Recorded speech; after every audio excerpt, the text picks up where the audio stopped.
కోమటిరెడ్డి ఉత్తమ్ కుమార్ రెడ్డిలకు నల్గొండ జిల్లా రైతాంగానికి నీళ్లిచ్చే సోయలేదు. వాళ్ళ దందాలు వేరు, కమిషన్లు వేరు. నీళ్లన్నీ సముద్రంలోకి వృధాగా పోతున్నాయి. కనీసం ఇప్పటికైనా మోటార్లు ఆన్ చేసి నల్గొండ రైతులకు నీళ్లివ్వాలని అన్నారు మాజీ మంత్రి ఎమ్మెల్యే జగదీష్ రెడ్డి. వాస్తవానికి మొన్న యాసంగి కూడా నీళ్లు ఇవ్వకపోతే ఎస్లింగోటం చెట్టచెన్నారం గ్రామాల నుంచి కాంగ్రెస్ పార్టీ సంబంధించిన నాయకులు కార్యకర్తలే సెల్ఫీలు దిగి పెట్టిన వీడియోలు. అయ్యా ఇంకరెడ్డి నువ్వు వచ్చినాక నీళ్లు రాకుండా గత ప్రభుత్వంలో నీళ్ళు ఇచ్చిండ్రు, నీళ్ళు ఇచ్చి ఉపాయం చేయమని చెప్పి ఉన్నాయి. ఇప్పటికి కూడా అటు తిప్పర్తి మండలంలో రైతులు మామిడాల కావచ్చు, చెరుపల్లి కావచ్చు, ఇందువులు కావచ్చు, అరే అంతకుముందు మేము నీళ్ళు ఎప్పుడు చూడలేదు, కానీ టీఆర్ఎస్ ప్రభుత్వం వచ్చిన తర్వాత నీళ్ళు వచ్చినాయి, ఇప్పుడు ఎందుకు ఆగిపోయినాయి, మాకు నీళ్ళు ఎందుకు ఇవ్వరు అని చెప్పి ధర్నా చేస్తే కేసులు పెట్టిండ్రు. ఇవాళ కూడా కేసులు తిరుగుతున్నారు రైతులు. కానీ జిల్లా మంత్రికి సోయలేదు, నల్గొండ ఎమ్మెల్యేకి సోయలేదు. నేనేం పని చేసినా చేయకపోయినా నాకు ఓట్లు వేస్తూనే ఉన్న భావన. వీళ్ళ సోయ అంతా వేరే దానిపైన ఉంది. వీళ్ళ దందాలన్నీ వేరున్నాయి. ప్రజలు వీళ్ళ దందా కాదు, వ్యవసాయం పట్ల వీళ్ళ సోయి కాదు. వీళ్ళ సోయ అంతా కమిషన్లు, కాంట్రాక్టులు తప్ప ఇంకోటి కాదు. ఓ ఢిల్లీ దానిపై గడ్కరీ కలిసి కాగితం ఇచ్చి రావచ్చు, కానీ కనగలకు నీళ్ళు ఇచ్చే సోయి లేదా, ఇప్పటికి నీళ్ళు ఇచ్చే సోయి లేదా? ఏం చెప్తాడు సమాధానం? నేను చాలా స్ట్రైట్గా అడిగినా.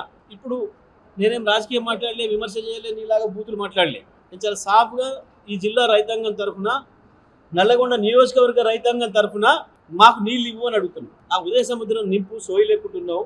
వాస్తవానికి గతంలో మేమున్న నాడు ఎండాకాలంలో నింపి ఉంచినాం. ఒక ఉదయ సముద్రంలో కాదు, కిందికి తీసుకుపోయి D49 కూడా తీసుకుపోయి నకరికల్ నియోజకవర్గంలో కూడా అనేక గ్రామాలలో చెరువులు నింపి పెట్టినాం. ముందే చెత్తవాగుడు వద్దు, బూతులు మాటలు వద్దు. దీనికి సమాధానం చెప్పాలి వెంకరెడ్డి, ఉత్తమ్ కుమార్ రెడ్డి ఇద్దరు కూడా. ఏం చెప్తారో సమాధానం చెప్పండి రైతాంగానికి. అప్పలాలకి చాటు మాటలు, పొరంబొక్కు మాటలు వద్దు. స్ట్రైట్గానే నేను చెప్పిన దాంట్లో అక్షరం తప్పుంటే నిరూపించండి, నేను దీనికి సిద్ధంగా ఉన్నాను. అదే రైతుల దగ్గర పోదాం, లేదా అదే పానగల్లు చెరుకట్ట పైన చర్చ పెడదాం. మేమున్న నాడు ఎట్లా ఉంది, ఇవాళ ఎట్లా ఉంది. ఇవాళ కూడా నీళ్ళు రాకపోతే మేము అడగకపోయేవాళ్ళు, కానీ మీరే స్వయంగా ఊరికి పోటీపడి 100 TMCలు సముద్రం పాలు చేస్తున్నారు. ఇది మీ చిత్తశుద్ధికి, రైతుల పట్ల మీ సోయి లేనితనానికి, మీ పట్టింపు లేనితనానికి నిదర్శనమే. నేను డిమాండ్ చేస్తా ఉన్నా ఈ జిల్లా రైతాంగం తరఫున, వెంటనే తప్పించుకునే మాటలొద్దు. ఏదో మోటార్లు కాలిపోయినాయి, నీళ్ళు రాలే.